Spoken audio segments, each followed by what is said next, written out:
Un mot ou deux pour définir mon invité aujourd'hui, aventurier de l'extrême. Après avoir gravi l'Everest, traversé l'Atlantique à la rame en solitaire, effectué le tour du monde à la voile, eh bien Charles Eldritch vient de traverser en solitaire le désert d'Atacama au Chili, le désert le plus aride du monde. Charles Eldritch, bonjour. Bonjour. Vous étiez venu nous voir, nous rendre visite avant votre départ. Vous êtes revenu il y a quelques jours seulement de votre périple. C'est une première mondiale, cette traversée du désert d'Atacama en solitaire. Comment vous vous sentez d'abord? Vous êtes rentré la semaine dernière. Voilà, donc je suis en pleine forme. En plus, c'est toujours plus facile de récupérer vite quand ça a marché. Donc c'est le cas, donc en pleine forme. Donc j'ai perdu 13 kilos. Effectivement, ça c'est assez surprenant. Alors, vous les avez repris à peu près, mais c'est vrai que vous êtes affûté par rapport à la dernière fois. Ouais, enfin, j'en ai repris à peu près la moitié. Donc, alors pour ceux à qui ça dit quelque chose, pourtant j'avais 5000 kilocalories par jour. Donc c'est quand même pas mal, mais j'aurais pu en manger 10 000, 15 000 sans aucun problème. Alors, vous avez réalisé ce record en un peu plus de 32 jours, c'est ça? C'est ça. C'est l'objectif que vous vous étiez fixé à peu près? Bon, à vrai dire, comme ça n'avait jamais été fait, donc en autonomie sans ravitaillement, l'objectif numéro 1, c'était d'aller au bout.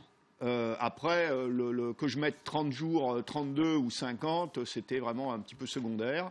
Mais à la limite, quand on est sans ravitaillement, plus on va vite, mieux on se porte. Parce que du coup, on passe moins de temps sur le terrain, on consomme moins d'eau, on consomme moins de nourriture. Donc, il s'agit d'avancer. Quand on parle d'autonomie totale, c'est-à-dire que vous n'avez été en contact avec personne pendant un mois d'expédition environ. Vous tractiez avec vous, en fait, un chariot. Vous aviez tout votre approvisionnement pour votre traversée. Un chariot, on va aller voir sur ces images, de 150 kilos. 150 kilos maximum, donc aucun ravitaillement d'aucune sorte.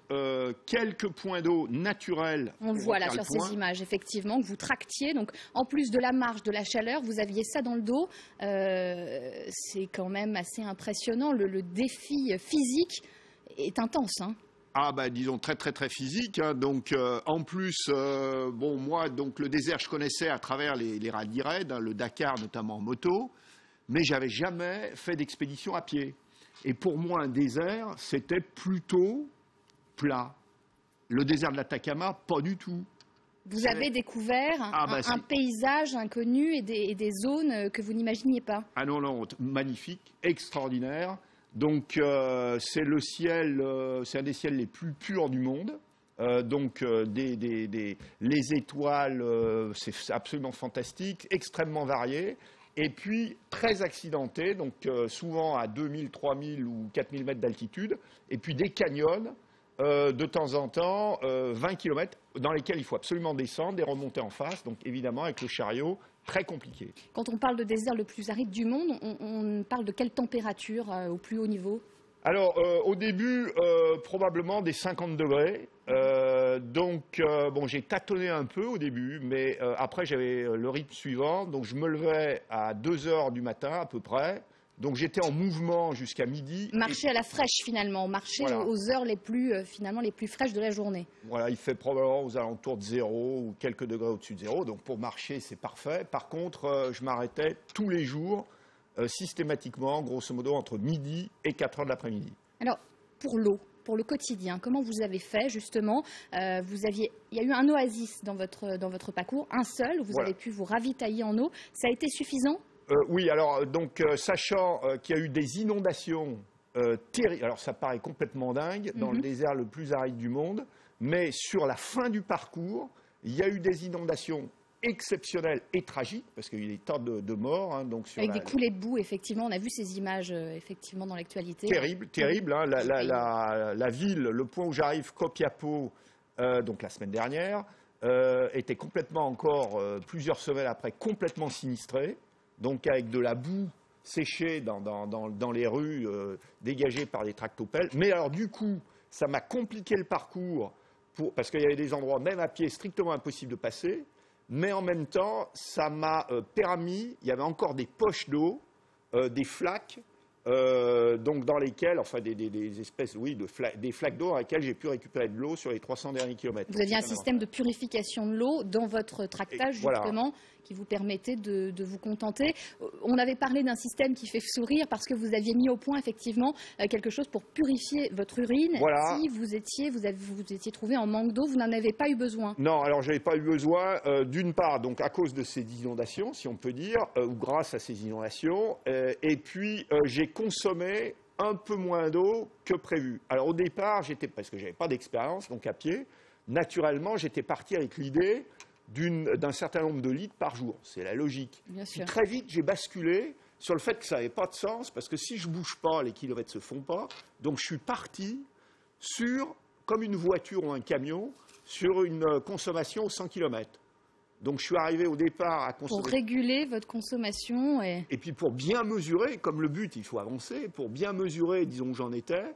Donc au début, je consommais 14-15 litres au 100. Et puis je suis arrivé à descendre à 11 litres au 100 sur la fin du parcours. Vous n'avez jamais pensé abandonner pendant ce mois d'expédition? Vous êtes quand même seul, c'est le principe de votre expédition et de votre parcours, mais on doit se sentir à un moment donné, ça peut être compliqué, non, parfois? Alors, bon, là, j'ai quand même eu un obstacle de taille à gérer. À mi-parcours, je me retrouve avec une entorse. Ça fait partie des aléas de ce genre d'aventure. Hein. En plus, j'avais pensé à des tendinites, des ampoules, mais pas du tout à une entorse. Donc un matin, une nuit, je me lève, je peux quasiment pas mettre le pied par terre.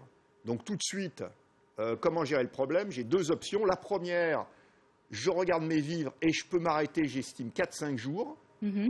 Et la deuxième que je choisis comme option, c'est de continuer à avancer en réduisant l'allure. Donc je continue à avancer. Donc là, en étant blessé? Une horreur absolue. Donc deux remèdes. Premier remède, j'ai 20 comprimés d'anti-inflammatoires, pas un de plus. J'en ai utilisé 9. Et deuxième remède, à chaque pause, je mettais mon pied le plus haut possible sur un bidon d'eau. Alors 2 jours terribles, je réduis l'allure, je fais 18 km par jour. Et puis après, je vois que l'enflure commence à se stabiliser. Et 8 jours après, j'arrive à faire ma plus grosse journée, je fais 61 km. Et là, vous ne vous dites pas, avec la douleur, j'arrête tout? Alors, en fait, non. Bon, là, c'est le principe. Hein, quand on est sur des expéditions... Alors, il faut savoir, contrairement à d'autres expéditions, bon, l'engagement physique, là, était énorme. Mais par contre, il n'y a pas l'engagement lié à la prise de risque. Parce que dans le pire des cas, si j'arrêtais l'expédition, évidemment, c'était un échec. Mais on vient vous chercher assez facilement, contrairement à des expéditions en Himalaya où le passage nord-ouest, où je retourne dans les glaces bientôt... Et on voit d'ailleurs ces images à chaque fois au moment où vous parlez effectivement des paysages lunaires. Justement, vous dites, vous êtes au bout du monde. Comment vous êtes en contact? Vous pouvez être en contact avec vos équipes? Vous avez des moyens avec des téléphones cellulaires, ce que vous expliquiez la dernière fois?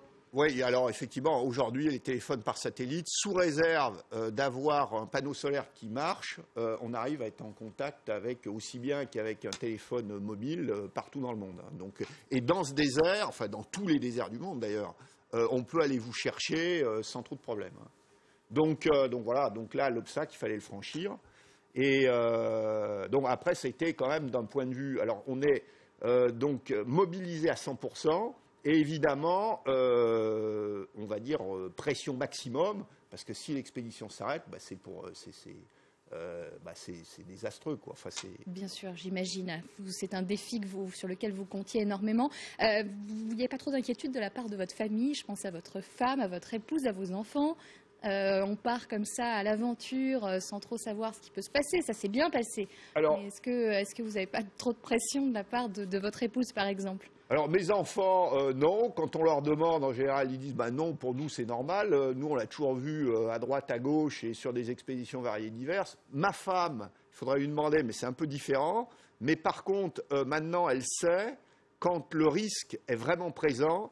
Ou comme c'était le cas là, où il y a le risque que l'expédition n'aille pas au bout, mais il n'y a pas de danger, on ne se met pas, disons, sur des niveaux de danger absolument catastrophiques, comme ça peut être le cas en Himalaya, ou sur une expédition polaire. Je ne suis pas trop indiscrète en disant que vous avez 57 ans. Avant de faire tous ces exploits, vous étiez un chef d'entreprise. Comment vous financez justement ces expéditions? Vous êtes à la recherche constante de sponsors, ça on peut le dire, qui financent finalement ce type d'expédition à l'autre bout du monde? Ah bah aujourd'hui, c'est aussi une petite entreprise. Donc pendant très longtemps, j'ai eu un très gros sponsor et un seul, c'était moi, parce que personne ne croyait à mon histoire. Et là, on voit vos différentes aventures. Donc, j'en parlais en introduction. Voilà, vous avez fait le tour du monde à la voile. Ça, c'est des images de l'Everest. De l'Everest. Et donc des expéditions polaires. Il y a 2 ans, je passe 145 jours sur l'Atlantique à la rame. Je fais un aller-retour, ce qui n'avait jamais été fait. Ça, c'est une photo, c'est le sommet de l'Everest. Ça, c'est des images du record de la traversée de l'Atlantique à la rame. Mais vous n'arrêtez jamais. Je dirais même que si j'avais pas maintenant la petite entreprise à gérer, j'en ferais encore plus. Donc, Et justement, donc, sur votre nom, sur vos exploits, vous arrivez à attirer aujourd'hui des financements, des sponsors qui s'intéressent. Ah oui. Donc, attention, ça demande énormément d'énergie. Mais maintenant, donc, depuis 2-3 ans, le but final, c'est de financer les expéditions. Moi, si mon objectif a été de gagner de l'argent, j'aurais surtout pas entrepris ma passion d'aujourd'hui. Je serais resté sur mon activité précédente. Donc, non, mais aujourd'hui, on arrive un petit peu. Donc ça, c'est Pierre Amanta, parce que j'adore participer à des courses outdoor. Donc ça, c'est un Ironman. La mer, la montagne, vous êtes inarrêtable, ce qu'on voit sur ces images. Vous avez d'autres projets déjà en tête? Vous avez prévu de repartir? Alors, pour tout vous dire, et ça, c'est un scoop, si ça se trouve, je repars cette nuit. Cette nuit. C'est pas encore décidé, mais là j'ai une opportunité qui s'est décidée ce matin. Donc je vous dirai ça. On veut être au courant. Et c'est pour quelle destination alors? Ça, on peut le savoir ou pas? Alors ça serait pour la Tanzanie ou la Somalie. Voilà. Mais bon, c'est pas encore décidé. C'est pour aller récupérer un bateau qui est à la dérive. Donc on essaye de le localiser et si ça se trouve, demain, cette nuit, je suis dans l'avion. Vous êtes encore reparti. Mais bon, ça, c'est pas sûr. Par contre, ce qui est sûr, c'est que cet été, je suis cette fois-ci dans les glaces, dans la banquise du Grand Nord, sur mon petit bateau à rame. Après les grandes chaleurs, les grosses chaleurs, le grand froid. Voilà, donc pour boucler, c'est une première, le passage du Nord-Ouest à la rame. Et puis après, je vais repartir. J'ai tout un tas de projets dans le désert, donc le désert de Simpson en Australie, ou la péninsule arabique dans sa plus grande largeur. Je fais de la politique fiction, mais je pense à la grande conférence climat qui a lieu en décembre prochain. Vous avez un profil qui pourrait attirer parfaitement les politiques ou encore l'Élysée. Vous avez été approché? Alors, actuellement, pas directement, mais par contre, on a des activités, et là, il y en avait une sur l'Atacama. En parallèle de mon expédition, on a emmené des jeunes de Seine-Saint-Denis, des jeunes, on va dire, en situation particulièrement compliquée, complètement déscolarisés, de Montreuil précisément. Et donc, ils sont venus, une fois, je les ai croisés en plein désert, ils ont réussi à un sommet de 5000 mètres. Et donc, on a un projet...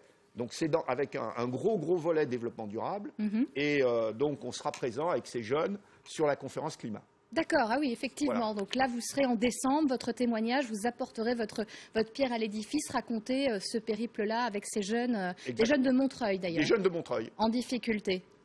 Disons complètement déscolarisés, donc ils ont... cette année-là, ça fait plusieurs années qu'on fait ça, cette année-là ils ont 16-17 ans. Et donc on les emmène sur une aventure à leur portée avec un gros volet développement durable, insertion également, parce que le but, c'est d'arriver à faire en sorte qu'ils trouvent un travail. D'accord, de combiner les deux finalement, de mêler cette aventure humaine, découvrir effectivement de nouveaux horizons. Exactement. Avec finalement une finalité derrière. Une finalité, disons, qui est d'arriver, disons, à faire en sorte qu'ils trouvent un apprentissage, un stage, une formation pour rentrer dans une vie professionnelle classique. Merci beaucoup, Charles Ebrech, d'avoir été avec nous sur notre plateau. À peine rentré du désert d'Atacama, peut-être à nouveau sur le départ dans les toutes prochaines heures. Merci beaucoup d'avoir été avec nous. Merci beaucoup.